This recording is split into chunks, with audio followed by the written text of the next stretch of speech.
What's cracking, everybody? Welcome back to the channel. New video. I was going through my comments and I saw one of my subscribers ask me what was my opinion. What is my opinion on the 11-year-old in New Mexico being charged with murder? I didn't know anything about it. Those of you that have been subscribed to the channel for a while, you guys know I don't watch TV. Definitely don't watch the news. I don't watch movies. And it's for personal reasons. I've talked about it before several times. But I looked it up, and this right here, Ashley Banfield. We're going to watch her allegedly report the news. And then we're going to watch the DA come on and smile, talking about this case. Let's get to it. Oh, my bad. Hold on. Have any standout memories from when you were 11, like 5th, 6th grade? If you're like me, probably not a whole lot, because it was a long time ago. But if you do have some of those memories, they probably revolve around school or sports or siblings. You see the tone? Yeah, they're probably really. Yeah, you know what? They might, Ashley, if you grew up in a good home. Yeah, you probably would have petty memories like that. But how about kids that grow up with no food in the refrigerator, no food in the cupboard? If they have parents, they may be abusing drugs or alcohol. They may be beating you as their child. Because some of us that grew up bad, that was our existence. And it showed in the way we treated the world because we felt the world was against us. But yeah, let's listen to you. And they probably don't revolve around burglaries, shootings, grand theft auto, and murder. But that is what one 11-year-old might be reminiscing about in the many years to come, if he even makes it into his teens. Why is she making faces like that? This is a very condescending individual, very judgmental.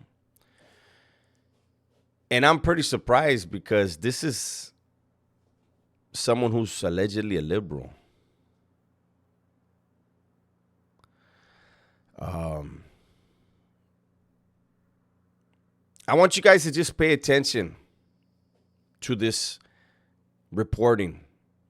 And let me know in the comments, do you think she was biased or unbiased in the way she's talking, the way she's reporting?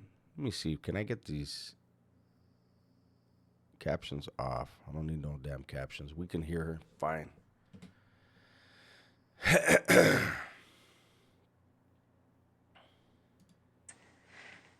Since March, we have been following the struggles of police and prosecutors in New Mexico and how to deal with an 11-year-old boy that they've been tailing for quite a while now. He is in the system somewhere in that state tonight, along with 2 other kids, older kids, all of 13 and 15 when arrested.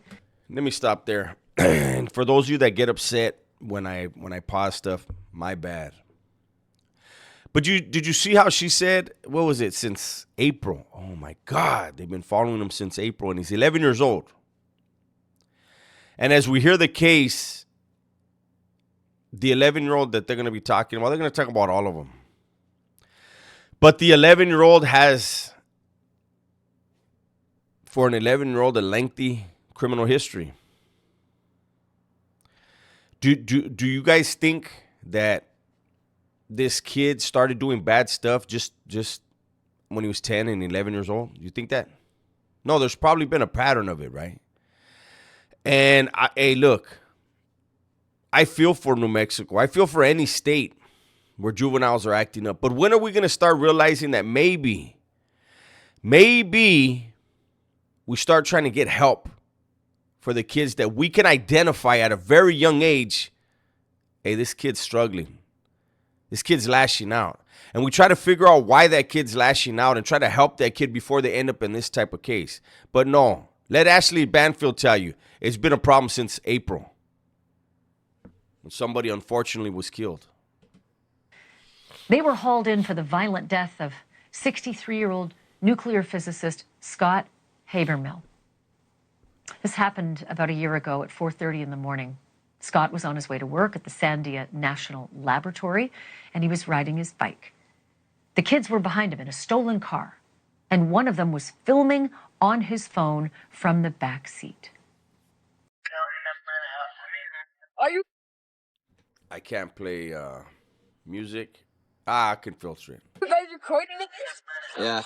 Buddy, oh God, stop. Oh, my soul.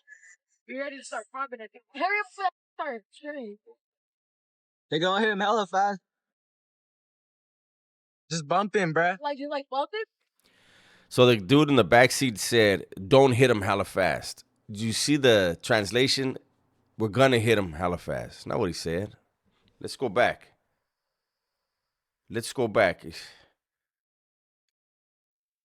Probably the DA's version of this tape.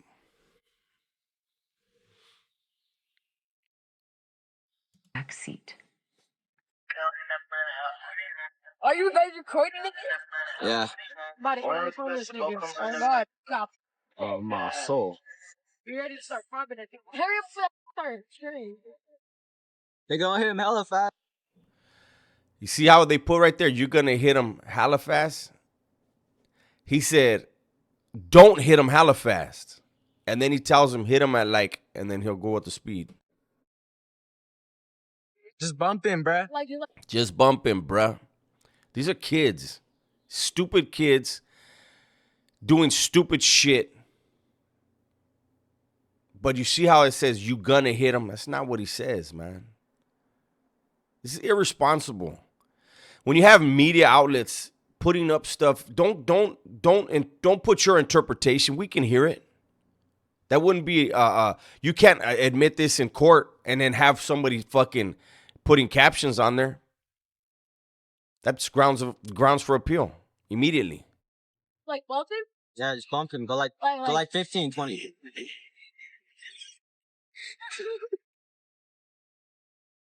We froze the video, obviously.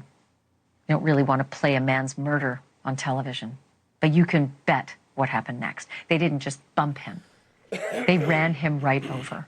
And Scott Habermill died. Of course, that video was a big help in tracking the 3 suspects down. And tonight, we know the fate of at least one of those boys, the 13-year-old, the one who was behind the wheel driving, the one who bumped him. Yeah, I said 13. He had quite a day in court.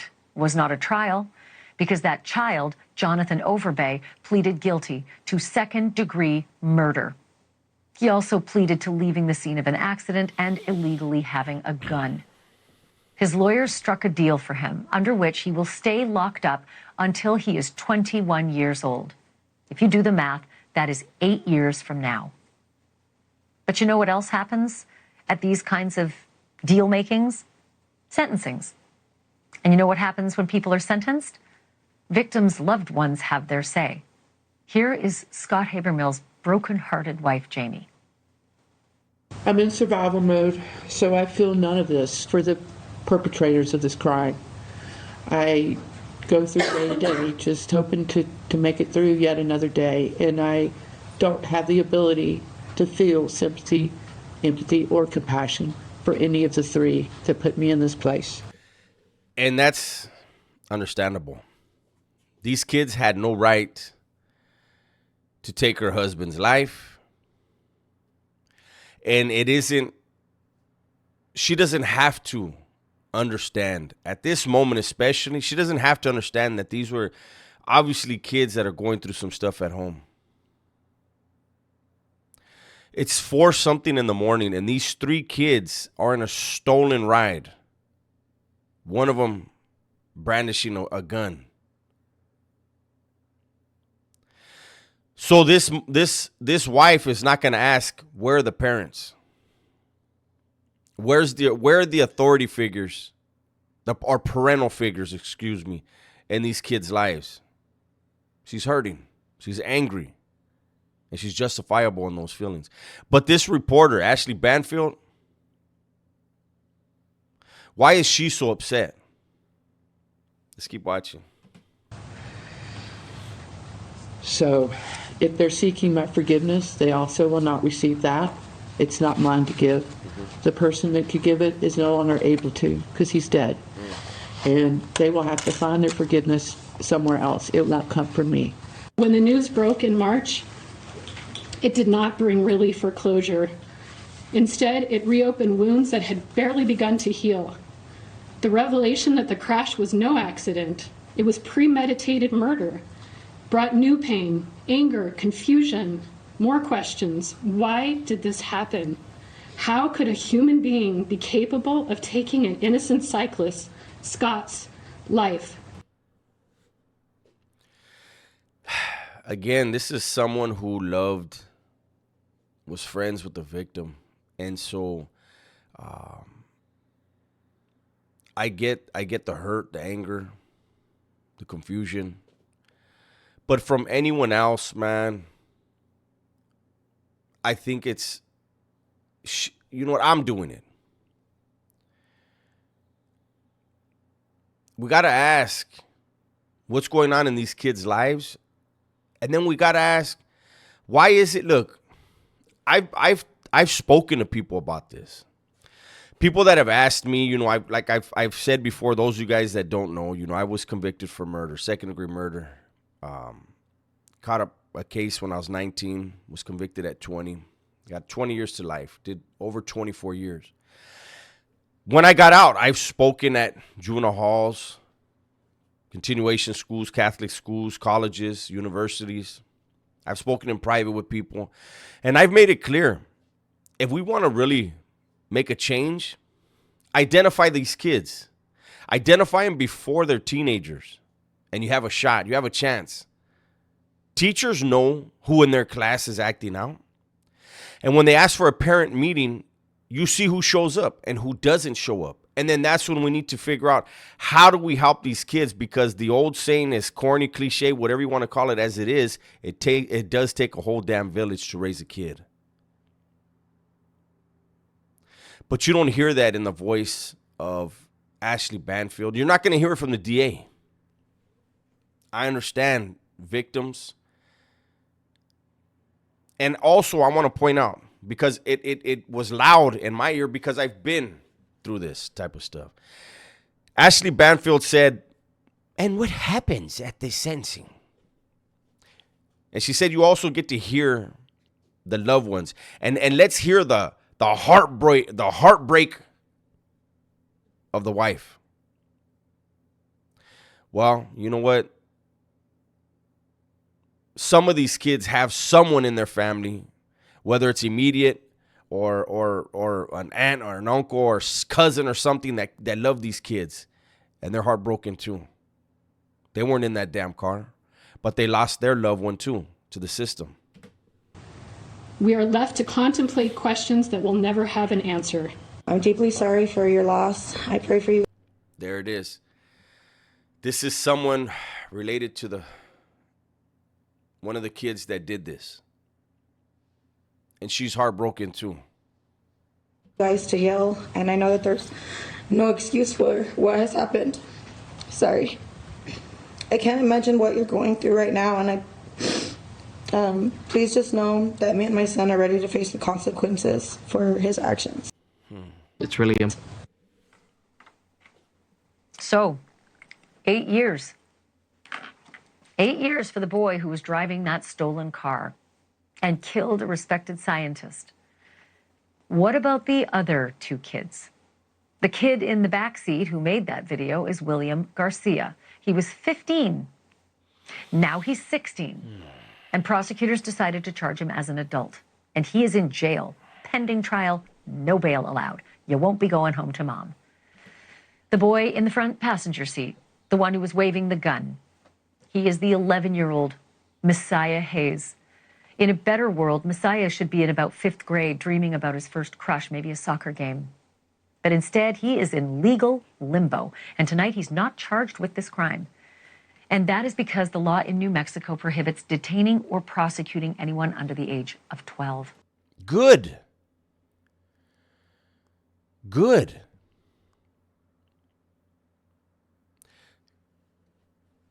You know, I said in the beginning, man, I feel for you guys out there in New Mexico. If there's kids out there that age doing that, I'm not surprised. It's been going on forever. But we still haven't figured out how to identify these kids and how to get them help at that age. How to show them that people do love people. Obviously, these kids weren't getting that. And there are thousands and thousands of kids like that across the United States. And Ashley Banfield, look at her face, the face she's making. You can tell which emotions going through her heart and mind as she's telling the story. And I think it's pitiful. But there is one exception, and that is murder. And what is clear as day is that Scott Habermill was murdered. So what will authorities do about this 11-year-old kid? My next guest knows. Sam Bregman is the DA for Bernalillo County, New Mexico, and he's live with me now. DA Bregman, thank you so much for being with me tonight. That's the question. What is going to happen with this 11-year-old? Of course, and thank you, and it's a pleasure to be on tonight. I will tell you that 11-year-old will be charged with murder. When he turns 12 years old, he will be charged with murder. So that is what I've been waiting for, is that metric. I believe, if I remember reading a document a while ago, that his birthday is... You see him smiling, man. When she said, I read a document, and he just smiles. You're talking about a man who was killed. Unfortunate act. And you're talking about kids. Specifically right now, when he smiled, you're talking about an 11-year-old. And you smile. If the New Mexico juvenile system is anything like California's youth authority used to be, that kid's not going to go anywhere and learn anything. Not anything productive. If their juvenile system is like why they're gonna create a monster. And at the end of the day, listen, it was his actions. But as a community, as a nation, don't we owe it to the kids to, if they're not receiving proper care, love, treatment in their home, isn't there something that we could figure out how to do to teach them that people love them, that they are valued, that they have value? Because I can speak from my own personal life, my own personal experience. I was beaten on a nearly daily basis as a child. We didn't have food at home. I would eat at a neighbor's home most of the time. I did not feel loved. I didn't feel valued. And so you know what? I didn't value anyone else's life. Nobody was valuing mine. And I was forming beliefs about the world before I was even a teenager. And something that I taught people when I was mentoring people in prison is, if you go back in time and you look at what you went through and when you started justifying those type of beliefs, then you understand that the emotions of that age dictated what you did when you were 20, what you were 30. And we're talking about the emotions of a hurt child. But if we let this DA that thinks it's funny talking about charging an 11-year-old with murder, if we listen to him or this holier-than-thou princess reporter, then kids are going to continue to be in neglectful, abusive homes, and they're going to continue to lash out, and they're going to continue to be thrown away. just in days or maybe a week or two? It's in the month of May. And we will be charging him with murder. What you just showed is so devastating and so disgusting and so cruel and so words cannot express how awful this is. And it's crazy. I mean, we've got an 11-year-old, a 13-year-old, a 15-year-old doing this, and it's so unacceptable. And we don't have a juvenile code in New Mexico that is caught up with the things that we are seeing on the streets of Albuquerque. It's very disheartening. And we need to do everything we can to make sure we hold these young kids accountable when they do something like this and protect the community. And it's extremely frustrating. We just tried recently to amend the juvenile code in New Mexico up the legislature, and we barely even got a hearing. It's really frustrating because times are changing. This isn't about a couple of kids fighting behind the high school anymore. This is about kids who are violently hurting and killing people on the street. And what are you doing to figure out why this is happening? It's one thing to be reactive, and when people are reactive, there's always a knee-jerk reaction, and it's the worst-case scenario. How about we be proactive? Listen, I am all for personal accountability and responsibility. I am for holding people accountable. But I have to be realistic in the fact that there's obviously something going wrong when we have children, preteens, that are doing this stuff and think it's funny. These kids, they're disconnected with reality. They've created their own reality based on the abuse, neglect, and trauma of their homes. Streets of Albuquerque. Listen to this statistic. I've charged 46 kids with murder over the last several years. 46. It's crazy. 46. When, it's fascinating that you say that he is going to face murder charges, this 11-year-old, and when he turns 12 in the next few days and weeks, will he face the same process likely as this 13-year-old, meaning he has the opportunity to plead? He may face the same juvenile proceeding. There is no chance for him to be raised to adult court like the 15-year-old, correct? That's correct. And the same with the 13-year-old. The 13-year-old that pled, the only other charge he could have pled to was first-degree murder, and that would have been the exact same sentence. At that age, they cannot be charged as adults. They cannot be kept in past their 21st birthday. So, as you see, this DA wishes he could have done more, gave him more time, been even harsher on him. Have you noticed that neither one of them is talking about rehabilitation? It's punishment. I'm not going to continue to do this. I'm already 7 minutes and 52 seconds in. You guys can go and watch this on your own.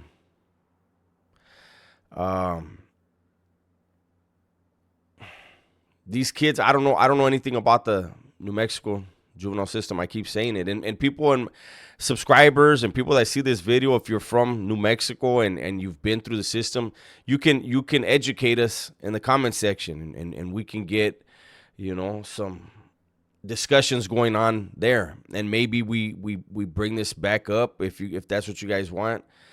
But I was a product of the California Youth Authority, and I've said it over and over. It was the worst experiment that California did, in my opinion. The majority of guys that I did time with, after, I'd say 6 months after being released from the California Youth Authority, a lot of them either were dead or were fighting a murder case. I was out 5 months when I picked up my murder case. It was, I did the whole juvenile. I did the whole California corrections trek, tour, whatever you want to call it. I was in a group home. I was in juvenile halls. I was in juvenile halls. I was in group home. I was in camp. I was in California Youth Authority, and I was in the California Department of Corrections. And I can tell you by far, without any doubt, the most brutal place that I did any time in was the California Youth Authority.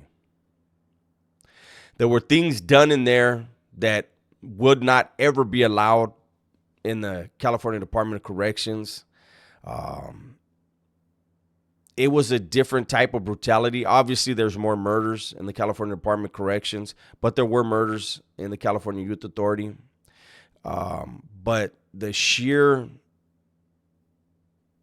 brutality of YA, mentally as well as physically, created monsters. And you don't hear either one of these two talking about rehabilitating these kids, trying to get them in a setting where they can teach them their value, their worth. And again, if New Mexico's juvenile system is anything like the California Youth Authority, they will not find that there. Instead, it will be a dog-eat-dog world. Only the strong survive. And what do you think that mentality leads to when they get out back in society? Locked up at 12 or 13 years old, and then released when they're 21. No skills, no training, no psychology, like nothing. Just boom, there you go. You're 21, get on out there. Good luck. Good luck for who? Another member of society? Crazy cycle, man. Crazy cycle. Reminds me of California. California has changed. Thanks to Scott Budnick and the Anti-Recidivism Coalition, a lot of things have changed in California. Do I agree with everything? No, I don't. I believe in cases like this, these kids need to be incarcerated. But incarceration does not need to be solely punishment. There has to be rehabilitation because these kids will reenter society. And we owe society when we incarcerate people.